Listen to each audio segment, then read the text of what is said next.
Hello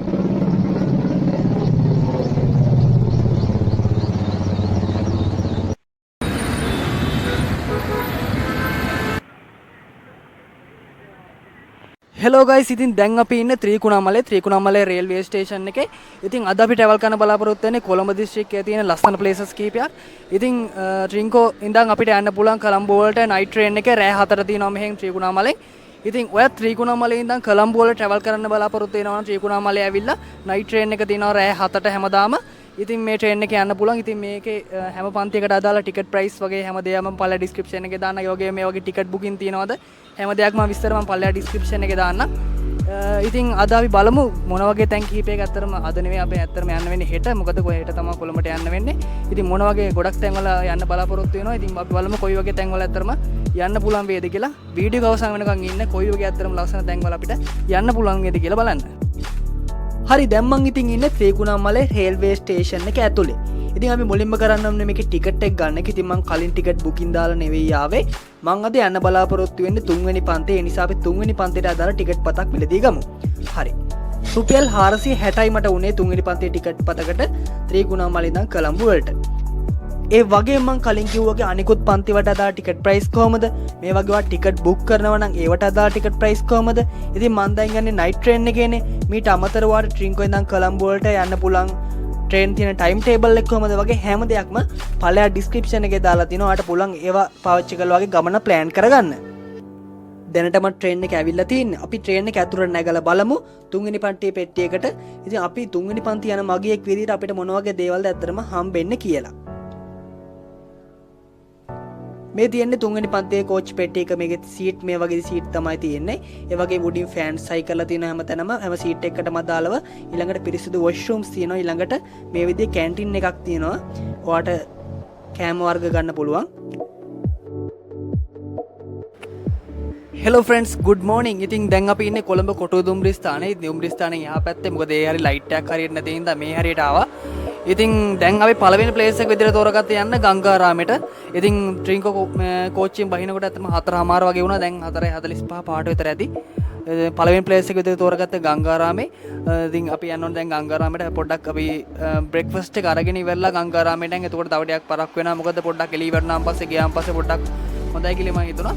ඉතින් එහෙනම් අපි පළවෙනි ප්ලේස් එක විදිහට තෝරගත්තේ ගංගාරාමේ. එහෙනම් අපි බ්‍රෙක්ෆාස්ට් එක අරගෙන ඉවරලා යමු ගංගාරාමෙට පළවෙනි ප්ලේස් එක විදිහට. ඉතින් මේ වීඩියෝ එක අතම ඔයාලට ස්පෙෂල් වීඩියෝ එකක්. මොකද ඔයත් ඇවිල්ලා මම මේ ට්‍රැවල් කරන ප්ලේස් වල ට්‍රැවල් කරනවා නම් ඉතින් ඔයාලට කොයි වගේ බජට් එකක් යනවාද කියලා ඔයාලට බලා ගන්න පුළුවන්. බ්‍රෙක්ෆාස්ට් එකට හැම දෙයකටම මම යන ගාන පළවෙන් දාන්න. ඉතින් එහෙනම් අපි යමු. මම බ්‍රෙක්ෆාස්ට් එක ගත්තේ ස්ටාර් හෝටල් එකේ. මේක තියෙන කොළඹ කොටුව දුම්රිය ස්ථානයේ ගාව. මම බ්‍රෙක්ෆාස්ට් වලට ගත්තේ එග් රොටි. ඉතින් එග් රොටි වලට උනා රුපියල් 280ක්. කොළඹ කොටුවේ ඉඳන් ගංගාරාමේ ටුක්කයක් දාගෙන අපි මේ යන ගමන් ඉන්නේ. කොළඹ කොටුවේ ඉඳන් ගංගාරාමේ ටුක්කයක් යන රුපියල් 550යි. ගංගාරාම විහාරස්ථානය කියලා කියන්නේ කොළඹ පිහිටලා තියෙන ඉතාමත් මනරම් දෙස් විදෙස් ජනතාවගේ ආකර්ෂණය දිනාගත් ජාත්‍යන්තර බෞද්ධ මධ්‍යස්ථානයක්. 19 වන සියවස අගභාගයේදී ශ්‍රී ලංකාවේ වඩාත්ම ගෞරවනීය බෞද්ධ විද්වතුන් හා භික්ෂුන් වහන්සේලාගෙන් කෙනෙකු වන පූජ්‍ය හික්කඩුවේ ශ්‍රී සුමංගල නාහිමියන් විසින් තමයි මෙම විහාරස්ථානය ආරම්භ කරලා තියෙන්නේ. ප්‍රධාන පන්සලක්, භාවනා මධ්‍යස්ථානයක්, පුස්තකාලයක් සහ කෞතුකාගාරයකින් යන අංගවලින් මෙම විහාරස්ථානය සමන්විතයි. ඒ වගේම ගංගාරාමේ වාස්තු විද්‍යාත්මකව ශ්‍රී ලාංකික, තායි, ඉන්දියානු සහ චීන යන ආදීන් මිශ්‍ර වූ මනරම් කලාගාරයක්. සංකීර්ණ ලෙස කැටයම් කරන ලද ලී සහ පිත්තල ප්‍රතිමා ධාතුන් වහන්සේලාගෙන් සමන්විත උතුම් බෞද්ධ විහාරයක් තමයි මේ ගංගාරාමය කියලා කියන්නේ. හරි, එහෙනම් අපේ කොළඹ ගමනේ පළවෙනි ප්ලේස් එක විදිහට අපි වෙන් කරේ මේ ලස්සන කලාගාරයක් බඳු ගංගාරාම විහාරස්ථානයට. ගංගාරාමයට හැරෙන පාරේ ඔයාට මේ විදිහට වංගුවේ කෙලින්ම බලා ගන්න පුළුවන් මේ විදිහට ලස්සන කලාත්මකව නිර්මාණය කරනු අලියෙක් සහ නැට්ටුවෙක්. ගංගාරාම විහාරස්ථානයට ඇතුල් වෙනකොටම ඔයාට පුළුවන් වගේ ගමන් මළු මේ විදිහට තියෙන ට්‍රැක් මේ විදිහේ ලොගස් වලට දාලා ඉවර වෙලා එකේ කී එකක් අරගෙන යන්න. ඊළඟට අපි ගියේ සර්වඥ ධාතුන් වහන්සේලා වැඩ සිටින ස්ථානයට. ඇත්තටම මේ ගංගාරාම විහාරස්ථානයේ තියෙන ප්‍රතිමා ඊට පස්සේ මේකේ තියෙන බලන්න දේවල් මාරම ලස්සනයි. ඉතින් ඔයාම පොඩ්ඩක් ඒ ටික බලන්න. එතකොට ඔයාලට තේරෙයි මම කියනවට වඩා ඒ පන්සල ඇත්තටම තියෙන දේවල් කොච්චර ලස්සනයිද කියලා.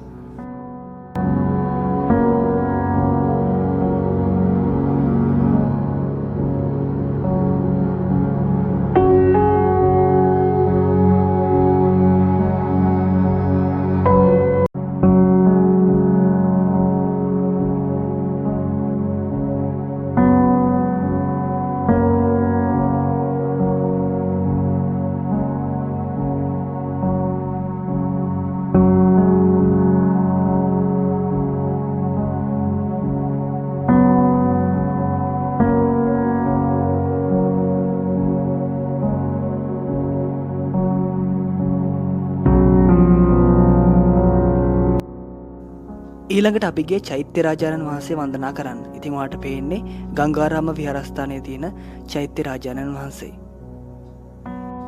මං ගියේ සතියේ දවසක ඒ වගේ පොඩ්ඩක් වැස්සත් එක්ක වැහි පොදත් එක්ක වැහිබර කාලගුණයක් තිබ්බේ. ඒ නිසා ගොඩක්ම කට්ටියත් අඩුයි. ඒ නිසා නිස්කලංක පරිසරයක් තමයි ගොඩක්ම එදා මේ පන්සලේ තිබුණේ.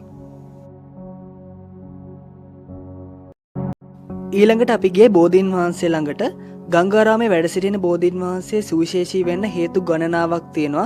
ප්‍රධානම හේතුව තමයි අනුරාධපුර වැඩ සිටින ජයශ්‍රීමා බෝධීන් වහන්සේගේ අංකුර ශාඛාවක් තමයි ගංගාරාමේ වැඩ සිටින්නේ. ඒ වගේ මේ බෝධීන් වහන්සේගේ මුල් මතටම අපිට පැන්වක් කිරීමේ අවස්ථාව දීලා තියෙනවා. ඉතින් ඒකත් සුවිශේෂී හේතුවක් වෙනවා. ඉතින් නාගරික පරිසරයක පිහිටලා තිබුණත් ඊටාම නිස්කලංක භාවයක් තමයි මේ බෝධීන් වහන්සේ ළඟ තියෙන්නේ. ගොඩක් දෙනා භාවනා කරන්න වගේ මේ බෝධීන් වහන්සේ ළඟට ගොඩක්ම එනවා.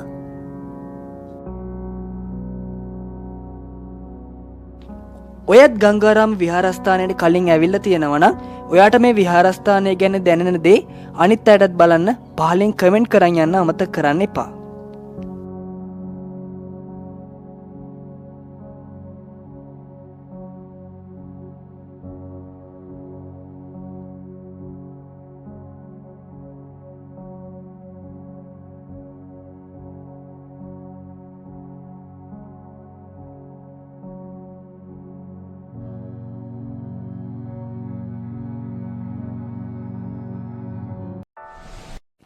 ඊළඟට අපි යන්නේ සීමා මාලකේ පන්සලට. මේක තියෙන්නේ බේරෙවෙවේ වේදිකාවල. ජෙෆ්රි බාවා විසින් නිර්මාණය කරන ලද අද්විතීය ගෘහ නිර්මාණ ශිල්පය නිසාම මෙම ස්ථානය දෙස් විදෙස් පුද්ගලයන් අතර ඉතාමත් ප්‍රසිද්ධ ස්ථානයක්.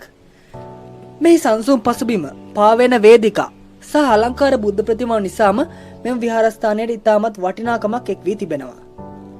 ඉතින් ගංගාරාමයේ මේ කොටසක් වන මෙම විහාරස්ථානයේ ඉතාමත් අලංකාර පසුබිමක තමයි නිර්මාණය වෙලා තියෙන්නේ.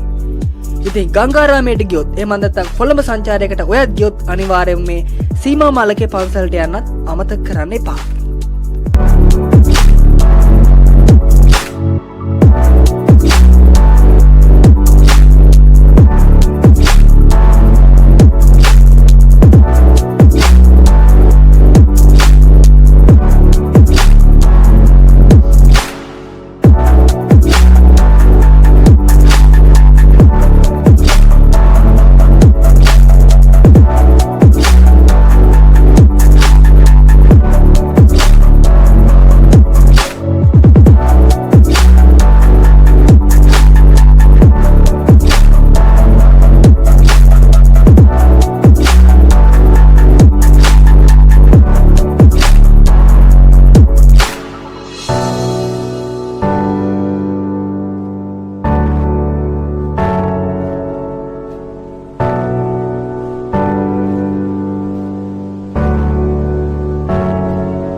දැන් තමයි අපි ගංගාරාමෙන් එළියට ආවේ. ඉතින් අපි සෙකන්ඩ් ප්ලේස් එක විදිහට තෝරගත්තේ දකුණු ආසියාවේ උසම කුළුණ ලෝටස් ටවර් එක. එහෙම නැත්නම් නෙළුම් කුළුණ. ඉතින් ඇතරම් තව ප්‍රශ්නයක් තියෙනවා. නෙළුම් කුළුණ ඕපන් කරන්නේ 9ට තාම 7යි වෙලාව. ඉතින් ගංගාරාමයට යනකොට 6යි. ඉතින් දැන් වෙලාව එළියට එනකොට 7යි. ඉතින් ගොඩක් දේවල් අතරම බලන්න තිබුණා. ඊළඟට අපි යන්න ඕනේ ලෝටස් ටවර් එකට. ඒ වගේම දෙයක් කියන්න ඕනේ ලෝටස් ටවර් එකට යද්දී අනිවාර්යයෙන්ම මේ ලෝටස් ටවර් එකත් ඔයත් යනවා නම් මේකේ ටිකට් ප්‍රයිස් කොහමද? ඒ වගේම ඔයත් ලෝටස් ටවර් එකට යනවා නම් දැනගන්න ඕනේ හැම දෙයක්ම මම පල්ලෙහා ඩිස්ක්‍රිප්ෂන් එකේ දාන්න. එහෙනම් අපි යමු ලෝටස් ටවර් එක බලන්න. ඉතින් දැන් මං ඉන්නේ දකුණු ආසියාවේ උසම කුළුණ නෙළුම් කුළුණ ඉස්සරහා. ඉතින් ඔයාලට පේනවා ඇති.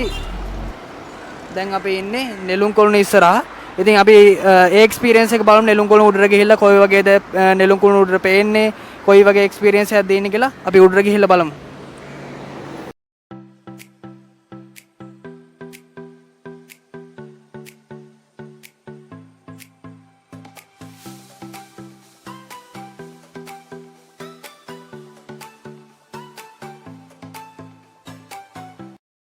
නෙළුම් කුළුණට යනකොට මුලින්ම අපිට හම්බෙන්නේ ටිකට්ස් කවුන්ටර් එක. අපි මුලින්ම ටිකට් ගන්න ඕනේ.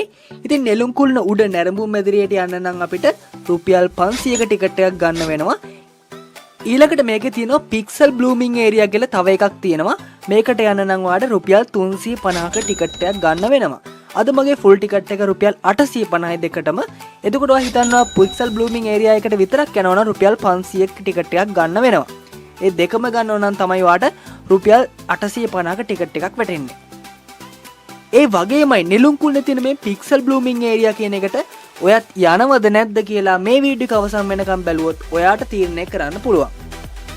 ඉතින් නෙළුම් කුළුණට ඇතුල් වෙනකොටම පොඩි සිම්පල් චෙක් අවුට් එකක් තියෙනවා. මෙතනින් ඔයා ගෙනියන බඩු බාහිර ආදී වගේ දේවල් පොඩි පරීක්ෂා කිරීමකට ලක් වෙන මැෂින් එකකට දාලා මේක හරිම සිම්පල්. ඉතින් මේ වැඩෙන් පස්සේ සර් කෙනෙක් හරි මිස් කෙනෙක් හරි ඔයා දොරෙන් ඇතුල් වෙනකොටම ඉඳලා ඔයාගේ ටිකට් එක බලලා ඔයා යන්න ඕනේ පැත්ත කියනවා.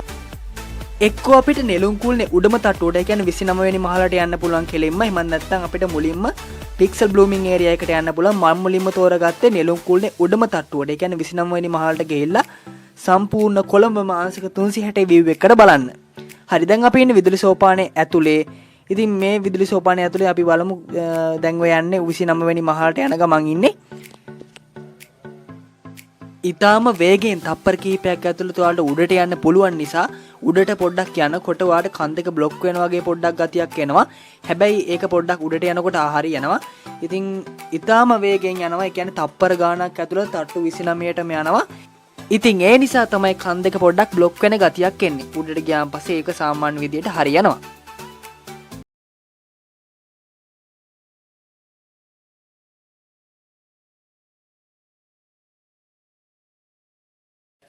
ඔන්න අපි දැන් ඉන්නේ මුළු කොළඹම එකපාර අංශක 360 view එකකට බලන්න පුළුවන් නෙළුම් කුළුණ උඩම තට්ටුවේ.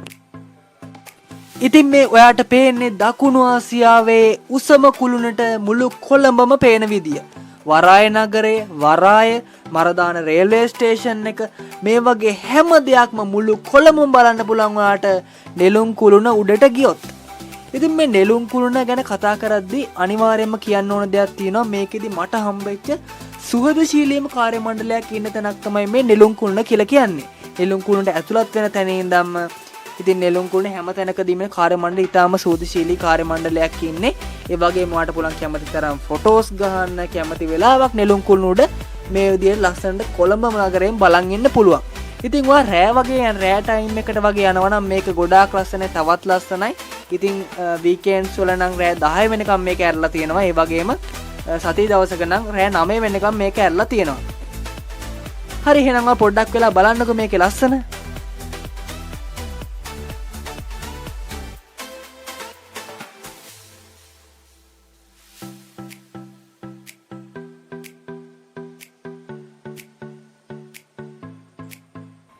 මට හිතුණා දැන් හිටපු අපි ටයිම් එක ඇති කියලා. ඒ නිසා අපි දැන් පල්ලෙහාට යමු. ඉතින් ඔයාට පල්ලෙහාට යන්න ඕන උන ගමන් මෙතන පිට වෙන දොරටුව ළඟ කෙනෙක්ට කිව්ව ගමන්, නිලධාරියෙක්ට කිව්ව ගමන් ඔයාට පුළුවන් ලිෆ්ට් එකේ වාට ආපහු පල්ලෙහාට යන්න. හරි, දැන් අපි ඉන්නේ ලිෆ්ට් එකේ. අපි ඉක්මනටම පල්ලෙහාට යමු. තප්පර ගාණක් ඇතුළත කලින් වගේම පල්ලෙහාට යනවා.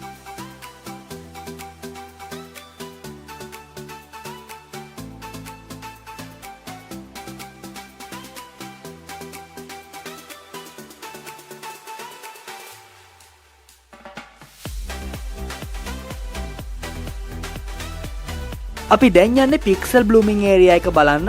ඉතින් මේ පික්සල් බ්ලූමින් ඒරියා එක මාරම ලස්සනයි. මං අනිවාර්යයෙන්ම කියනවා නෙළුම් කුල්න බලන්න ගියොත් අනිවාර්යයෙන් මේ පික්සල් බ්ලූමින් ඒරියා එකට යන්න අමතක කරන්න එපා. රුපියල් 350 ටිකට් එකට ඒක මාරම වටිනවා. දැන් අපි එහෙනම් යමු පික්සල් බ්ලූමින් ඒරියා එක බලන්න.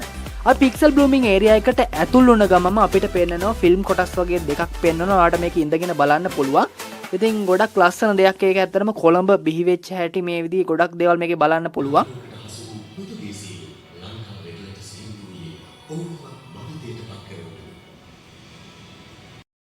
පෘතුගීසීන්ගේ විස්තර ඒ වගේම මේ එක එක වීදි වලට ඒ විදිහේ නම් ආවේ කොහොමද මේ වගේ ගොඩක් දේවල් මේකේදී ඔයාලට බලා ගන්න පුළුවන්. අධ්‍යාපනික වශයෙන් ගත්තොත් ළමයින්ට ගොඩක් වටිනවා මේ වීඩියෝස් ටික.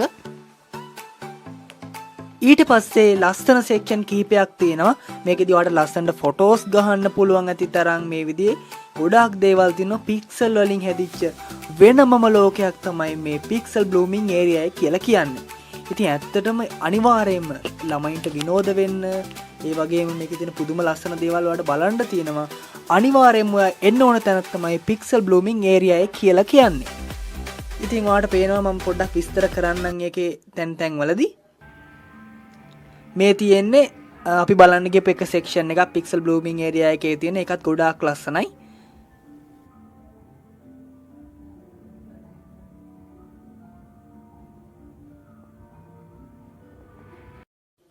ඉතින් මේකෙදි වෙන්නේ ඔයාට පේනවා ඇති මේ කැට වගේ ටිකක් තියෙනවා ටයිල් කැට වගේ. ඉතින් මේකට අපි අඩිය තියනකොට එහා පැත්තෙන් පික්සල් වලින් අමුතු විදිහේ මේ විදිහට සත්තු කෑ ගහනවා.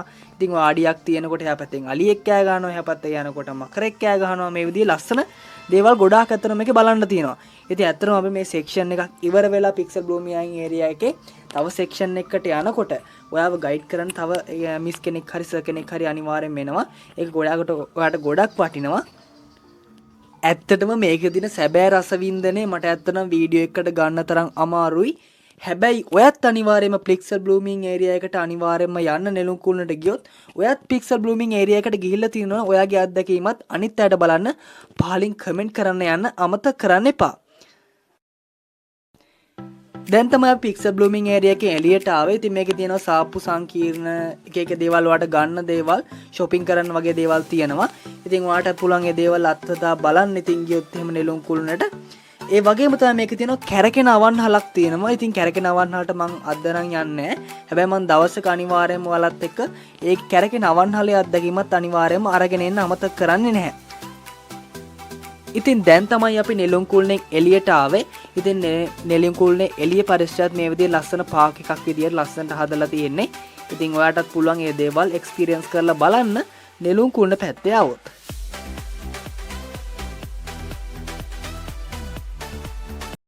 දැන් අපි යමු ලන්ච් එක ගන්න. අද ලන්ච් එක ගන්න ජයලංකා හෝටල් එකෙන්. ඉතින් මේක තියෙන්නේ කොළඹ කොටුව දුම්රිය ස්ථානයේ ගාවමයි. ලන්ච් එකට ගත්තේ ෆ්‍රයිඩ් රයිස් එකක් රුපියල් 450යි. මම දැන් ඉන්නේ දැන් දෙහිවල සත්වෝද්‍යානයේ ඉස්සරහා. ඉතින් ඔයත් දෙහිවල සත්වෝද්‍යානයේ එනවනේ. මේකේ දැන් අලුත්ම ටිකට් ප්‍රයිස් කොහමද? ඒ වගේම මේකේ ස්පෙෂල් ඉවෙන්ට්ස් වගේ දේවල් තියෙනවා. අලින්ගේ ෂෝ එක තියෙන ඒ වගේ ගොඩක් දේවල් තියෙනවා. ඒවා තියෙන දවස් මොනවද? ඒ වගේම තියෙන ටයිම් මොනවද?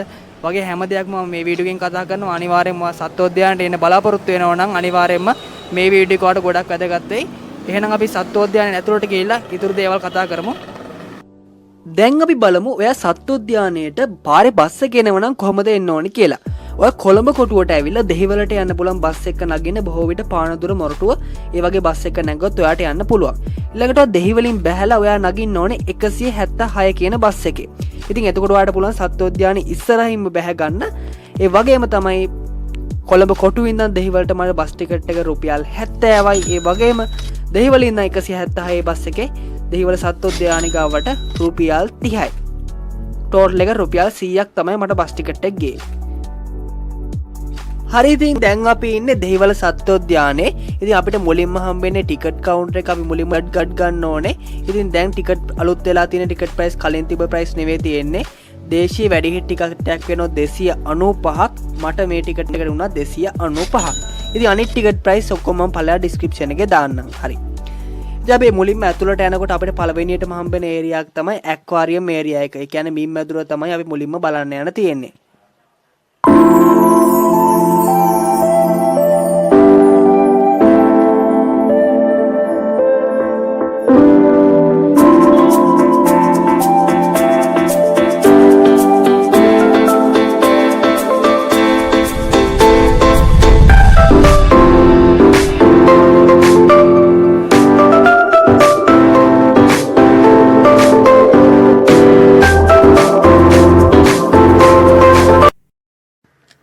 දැන් තමයි මාළු ඉන්න ඒරියා එක ඇත්තටම පටන් ගන්නෙ.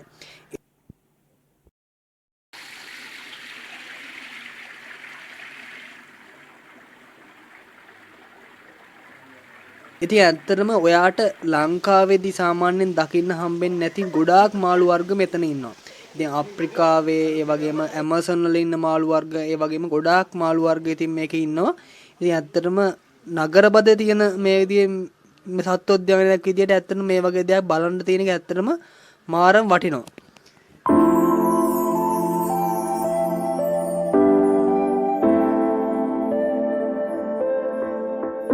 ඉතින් මාළු වර්ග ගොඩාක් මෙතන ඉන්නවා. ඊට පස්සේ මාළු ඒරියා එකේ ඉවරුණාන් පස්සේ අපිට බලන්න තියෙන්නේ කුරුල්ලෝ ඉන්න ඒරියා එක තියෙන වගේ ගොඩක් තැන් තියෙනවා. අපි ඉස්සරහට බලාගෙන යමු. ඉතින් ඔයා බලනවා ඇති මුහුදු සිංහෙක් මුලින් මේ ඉන්නවා. ඒකයි පෙන්වන්නේ නැත්තේ කියලා අපි යන දවසේ මුහුදු සිංහයා පේන්නේ හිටියේ නෑ. ඉතින් ඒක අපිට බලන්න උන්නේ නෑ ඒ නිසා. මේ ඉන්නේ පැස්බරා. මෙයාගේ නිජබිම අප්‍රිකාව. ඉතින් ලෝකේ විශාලතම බිත්තරේ දාන්නේ මේ පැස්බරා. මේ ඉන්නේ පැස්බරා.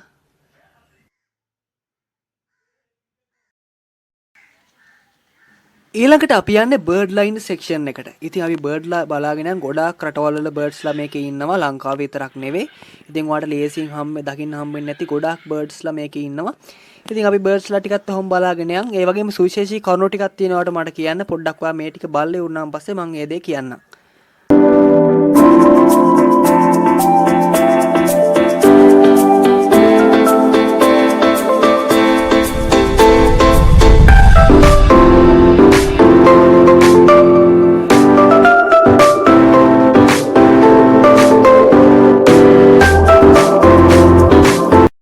ඉතින් ඔයාලට මේ සත්තුවත්තේ ඉන්න මේ මැකෝගේ රවුන්ඩ් කෑම දාන්න පුළුවන් හැම සතියකම සිකුරාදා සහ සෙනසුරාදා සහ ඉරිදා යන දවස් තුනෙන් එක ආවොත් පස්වරු 1 ඉඳන් පස්වරු 4 වෙනකන් ඔයාට මේ සත්තුන්ට කෑම දාන්න පුළුවන්. ඉතින් ඔයාට ඒ අවස්ථාව සලසා දීලා තියෙන සත්තුවත්තේ පාලන අධිකාරිය ඔයාට පේන්නේ මේ බෝඩ් එක.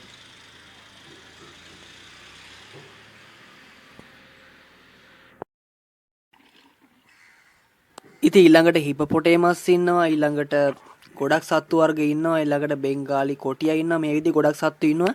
ඇත්තට මම මේ වීඩියෝ ගෙන එකෙන් අරමුණ තමයි ඇත්තටම ඔයාලට සත්තු පෙන්වන එකටත් වඩා මේකේ තියෙන ඉවෙන්ට්ස් වගේ දේවල් ඔයාලට පැහැදිලි කරන එක, එතකොට තියෙන දවස් ටයිම් පැහැදිලි කරන එක. මොකද ඔයාලට එතකොට ආවොත් එහෙම අනිවාර්යෙන් මේ දවස්වල ආවොත් එහෙම ඔයාලට ගොඩක් ලොකු ප්‍රයෝජනයක් තියෙනවා මේකේ නිකන් එනවට වඩා. ඉතින් හැමෝම ගොඩක් අය සත්තුවත්තේ ඇවිල්ලා තියෙනවා. හැබැයි ඔයාලට මේ තියෙන දවස් මේ ටයිම් වලට આવොත් එහෙම ගොඩක් දේවල් ඇත්තටම ඔයාලට බලන්න පුළුවන්. ඊළඟට අපි ගියේ ඇත්තු සහ අලි ඉන්න ඒරියා එකනේ. ඉතින් ඇත්තටම මෙයාලගේ වැඩ වෙන්නේ ෂෙඩියුල් එකකට. උදේ 8:00 ඉඳන් උදේ 11 වෙනකන් ඔයාලට ගියොත් ඔය බලන්න පුළුවන්. අලි ඇත්තු දියනානවා බලන්න පුළුවන්. ඊළඟට උදේ 11 ඉඳන් හවස 4 වෙනකම් මෙයාලා ඇත් ගාලේ ගිමන් හරිනවා. ඇත් ගාලේ තමයි ගාල් කරලා තියෙන්නේ. ඉතින් ඔයාලට එහෙම බලන්න පුළුවන්. ඔයා හවස 4:00 ටාගට් කරලා ගියොත් එහෙම හවස 4:00 මෙයාලගේ වැඩසටහනක් තියෙනවා. ඉතින් ඒ දේ බලන්න පුළුවන්. ඉතින් ඇත්තටම අලින්ට වැඩසටහන ඉදිරිපත් කරන වෙනම ස්ටේජ් එකක් හදලා තියෙනවා. ඉතින් ඇත්තට මට අද නම් අලින්ගේ වැඩසටහන බලන්න වෙන්නේ නැහැ. මොකද තව තැන් කීපයකට යන්න තියෙන නිසා. ඉතින් ඔයාලට පුළුවන් ඒ වැඩසටහන බලන්න අවශ්‍ය නැහැ. හැමදාම හවස 4:00ට මේක පෙන්නනවා. ඉතින් ඔයාලට පුළුවන් මේ දේවල් බලන්න එන්න. හවස 4:00. ඉතින් මේ අලින්ගේ තියෙන ෂෙඩියුල් එක මම අනිවාර්යෙන් ඩිස්ක්‍රිප්ෂන් එකේ දාන්නම්. ඔයාලට පුළුවන් එතකොට ඔයාලට ඒ දේවල් අවශ්‍ය දේවල් බලන්න ඕන නම් ඒ ටයිම් එකට ඇවිල්ලා ඒ දේවල් බලන්න. මේ ඉන්නේ අප්‍රිකානු සිංහයා.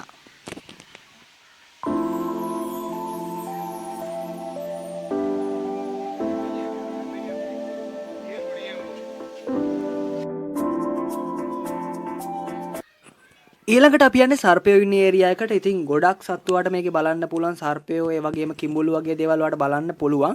ඉතින් ඇත්තටම මම මේකෙන් සම්පූර්ණ සත්තුවත්තම් පෙන්නන්නේ නැහැ. මොකද ඔයාලට එහෙම මේ වීඩියෝ කම්මැලි වෙනවා නැත්නම් බෝරින් වෙන ගතියක් එන හින්දා මම සාමාන්‍යයෙන් ටිකක් පෙන්නන්නම්. ඉතින් ඊළඟට අපි යන්නේ ඇමසන් වනාන්තරයේ ඉන්න ඇනකොන්ඩා වගේ ගොඩක් සත්තු මේකෙදි අපිට බලන්න පුළුවන්. ඉතින් ඔයාලට පුළුවන් මේ දේවල් බලන්න. ඉතින් ඇත්තටම අධ්‍යාපනික වශයෙන් ගත්තොත් ඇත්තටම මේකේ ඇත්තටම ගොඩක්ම වටිනවා ළමයින්ට. මොකද මේකේ ඉන්න සත්තු වර්ග එහෙම ගොඩක් දේවල් ඇත්තටම බලන්න පුළුවන් හින්දා.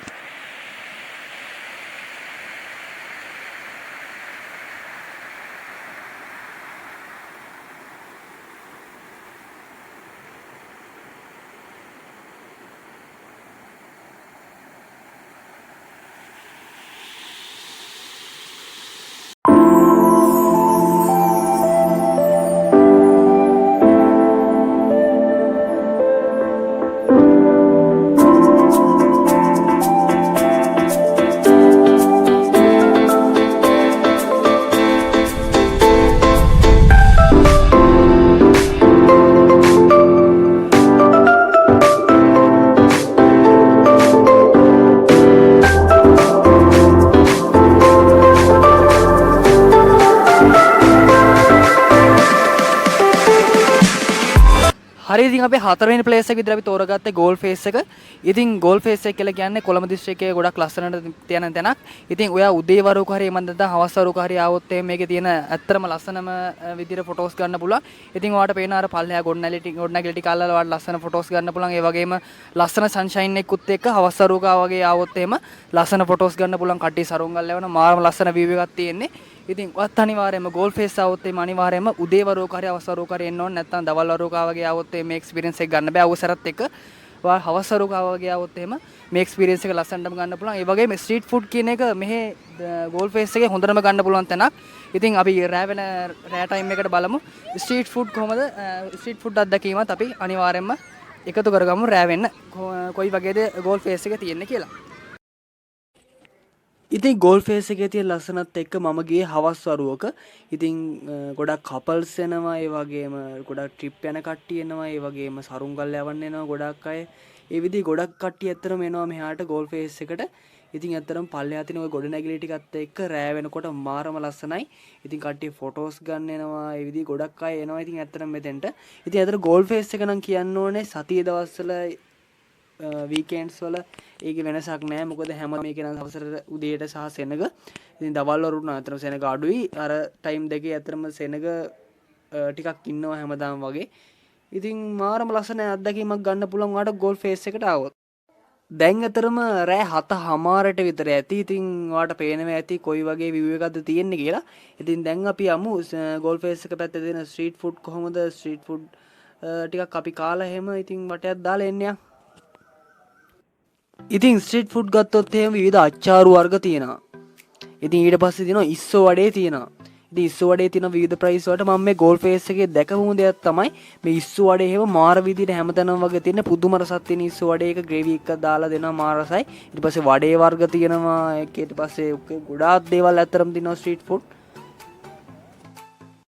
ඉතින් මම කෑවා ඉස්සෝ වඩේ 100කුයි, ඉස්සෝ වඩේ 150කුයි, ඉස්සෝ වඩේ 200කුයි. ඉතින් විවිධ සයිස් වලින් මේ ඉස්සෝ වඩේ තියෙන. මම ඉස්සෝ වඩේ ටිකක් අරගෙන චුට්ටක් ඉස්සරහට ආවා.